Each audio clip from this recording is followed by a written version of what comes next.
Itu lanjut di part 3, aku itu mau lihat keponakan aku yang lagi ngambil sawit yang kecil-kecilnya, biasa kami sebut dengan brondolan. Jadi di awal-awal panen dia tuh masih semangat-semangatnya dorong gerobaknya sambil mengutin brondolannya. Nah, kalian jangan salfok ada api yang hidup di bawah pepohonan kelapa sawit. Itu tuh emang kita sengaja hidupkan api untuk membakar dahan yang sudah tua, guys. Jadi itu hitung-hitung membuang sebagian tumpukan yang ada di bawah pohon kelapa sawit supaya di bawah pohon kelapa sawitnya itu tetap kelihatan lapang, guys. Nah, jadi sebenarnya kita bakar itu pun tetap harus ada kontrol dari kita juga. Kalau misalnya kita udah pulang, tetap kita kontrol dan apinya itu benar-benar udah mati. Nah, ini kita udah bergeser di arah ujung kebun. Jadi di ujung kebun itu ada sungai kecil, bukan sungai sih, kayak lebih ke parit atau aliran air. Jadi ini keponakan aku minta aku temankan dia. Dia bilang tadi dia ada lihat ikan di situ. Karena memang selama kita diam di sini itu tadi beberapa kali banyak sekali ikan yang lompat-lompat di air. Kayaknya ini karena airnya udah mulai mengering, jadi itu banyak ikan yang timbul, guys. Nah, ini dia katanya ikan yang dia lihat tadi. Jadi tadi dia itu balik ke pondok untuk ambil gelas itu dan diisinya air untuk simpan ikannya ini, guys.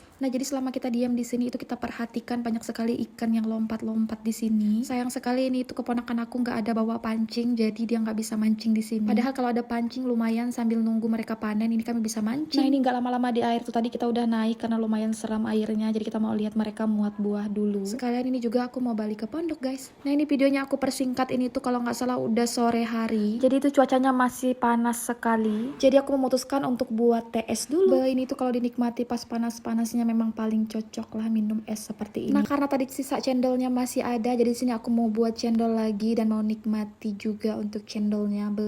Ini tuh segar sekali, guys. Jadi ini pas ngedit jadinya pengen buat lagi, guys. Nah, ini singkat aja, kami itu udah turun ke kebun seperti yang aku bilang di part 1. Sorenya itu aku mau ambil sayuran lagi. Jadi ini tuh kebunnya bersebelahan dengan yang aku ambil daun timun. Tapi ini untuk sayurannya berbeda. Ini tuh sayuran daun kundur atau biasa kami bilang dengan daun gamang. Tapi sebelum ambil daun kundur ini tadi kita juga udah ambil daun timunnya. Kita ambil juga cukup banyak. Cuma kita tadi nggak nge-record. Dan semua sayuran itu tadi mau kita bawa pulang, guys. Ini videonya aku persingkat aja. Kita tuh udah di jalan pulang. Jadi kita tuh semua pulang berbarengan. Ada yang pakai mobil dan juga ada yang pakai motor. Nah, tapi itu tidak jauh dari kebun. Tiba-tiba mobil kami itu amblas. Ini tuh adalah pengangkutan terakhir. Sebenarnya jalannya itu nggak terlalu jelek, tapi itu ada salah satu lubang yang cukup besar. Jadi bannya itu masuk di dalam situ. Jadi kita semua itu turun dan saling bantu. Karena harus mencangkul tanah yang di sebelah ban yang terjebak itu, guys. Ya, beginilah kondisi jalan kebun sawit. Apalagi memang jalan ini tuh sering sekali kerendam air karena banjir. Jadi setelah dibetulkan pun itu tuh kayunya atau jalan berbatuannya itu habis hilang lagi hanyut ke bawah air, guys. Nah, ini kalian lihat langitnya itu udah mulai gelap. Padahal tuh sebelumnya juga pengangkutannya yang awal-awal itu nggak sampai amblas, tapi nggak tahu kenapa ini pas mau pulang ada aja hanya. Dan setelah dilakukan berbagai macam cara